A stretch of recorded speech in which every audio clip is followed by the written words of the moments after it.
જય શ્રી કૃષ્ણ. ત્રણ ટાઈમ ગાવાનું. તો ફાઇનલી મિત્રો આપણે જઈ રહ્યા છીએ બગસરા મુકામે મારા મામાની ઘરે. હા યસ.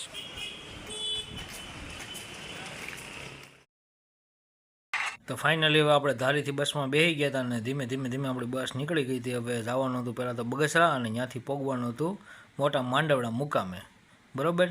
તો ફાઇનલી હવે બસ જોતો બગસરા પહોંચી ગઈ હતી અને બગસરાથી અમે ધીમે નીકળ્યા અને પહોંચી ગયા કુકાવાના નાકે. આ છે કુકાવાનું નાકું, આ ફેમસ, કાંઈ ઘટે નહીં હો. બાકી કુકાવાનું નાકું એટલે નાકું. શું કરો સાહેબ? હે તું યસલા જાસ ક્યાં? માંડવડા મોટા માંડવડા મામાજી. તું હતા હા બરાબર. હા ગામ દોઢા થઈને અહીંયા ઊભા રહ્યા. હા રિક્ષામાં જવાનું થાય કદાચ.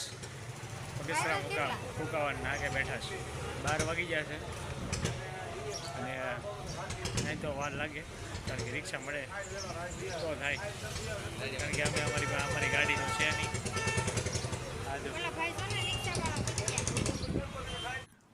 એક રિક્ષા આવી ગઈ હતી ને યસલો પૂછવા ગયો હતો તો અને રિક્ષાવાળાએ ભાઈ કીધું આપણે જવું છે ને આપણે એ રિક્ષામાં બેસી ગયા, મોટા માંડવડા તરફ જવા નીકળી પડ્યા હતા. સરસ મજાનો તડકો હતો. જોકે સરસ મજાનો તો ન કહેવાય પણ તડકો તો તડકો કહેવાય. આવતી હતી મજા. અને આ સુરતમાં આપણે બેઠા હોય રિક્ષામાં એવી મજા ગામડામાં બેસવાની હતી. રિક્ષામાં કંઈ ગટલીની ચકડામાંથી સીધા ઓટો રિક્ષામાં. અને ધીમે અમે 5 કિલોમીટર કાપીને પહોંચી ગયા હતા મોટા માંડવડા તરફ. જોઈ લો, આ છે મારા મામાનું ગામ, કાંઈ ન ઘટે, મોટા માંડવડા. આવી ગયો આ મોટા માંડવડાનો ગેટ. તો ફાઇનલી હવે મારા મામાનું ઘર આવી ગયું હતું અને હવે અમે ટૂંકક્ષણની અંદર હવે અંદર પ્રવેશ કરશું. પહેલાં આપણે ભાવિકાબેનને મોકલીએ.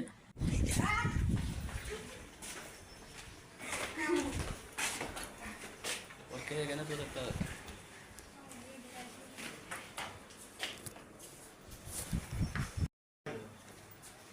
કેમ છે મળે? હે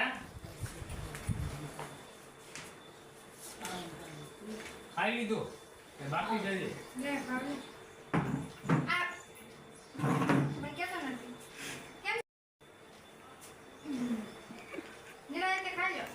બિનલ તું તો કેમ છે? હું મામા શું કરો છો તમે? હે કેમ છે? અરે પણ એમાં હું ઘટે. લાવો તમારો પગ ક્યાં છે? પગ અને ઊભો તો થવા દે. તો થાવ નહીં. એમાં આવે તમારે ત્યાં આમ લેવી પડે, પછી તમારે તમે આવી પછી ઊભા તો થવાય.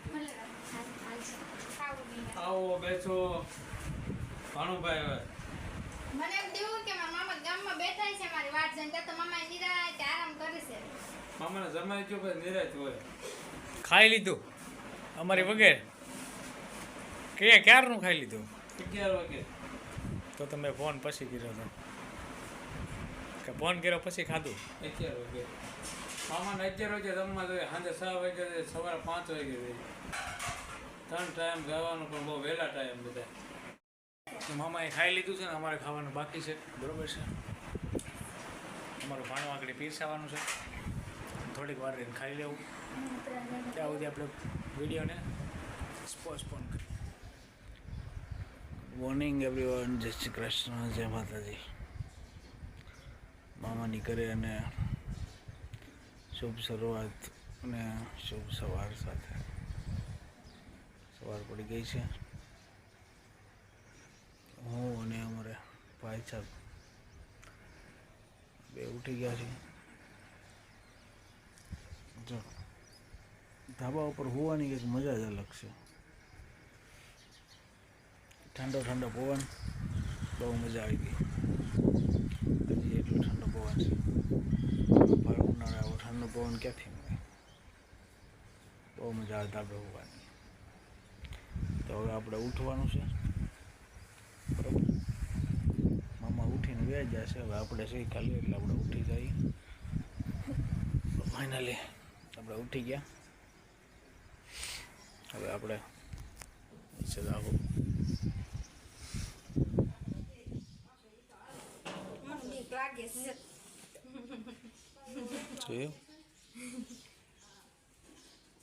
પગે લાગી ને પગે લાગ છે આ જો અત્યારે ચાલમાં મંડી પડ્યો. બા કેમ છે તમને? આ વિડીયો ઉતારને બધા જોશે આપણે. એટલે આપણે આગળવાળા હોય ને એના વિડીયો દેખાય. જ્યાં નીકળ્યું છે એના આય છે. તમારે કઈ કેવું છે બા? એ બધાને જય શ્રી કૃષ્ણ કીધું. હા જય શ્રી કૃષ્ણ. બધાને બાના જય શ્રી કૃષ્ણ. જ્યાં રૂબરૂ મળવા ન આવે શકતા એને તો બાગા હાલી શકતા નથી. બધા જગ્યાએ જાય એટલે અહીંથી ડાયરેક્ટ બધાને જય શ્રી કૃષ્ણ. ખબર એટલા જોતા બધાને જય શ્રી કૃષ્ણ. ફાઇનલી મામી બેસી ગયા હતા દળવા, બનાવતા હતા દાળ. બરાબર ને આપણને એમ થયું કે ભાઈ આપણે બેસી જઈએ ઘડી કાઢી કરીએ આપણે તે, પણ આપણીથી થાય નહીં પણ કોશિશ કરીએ.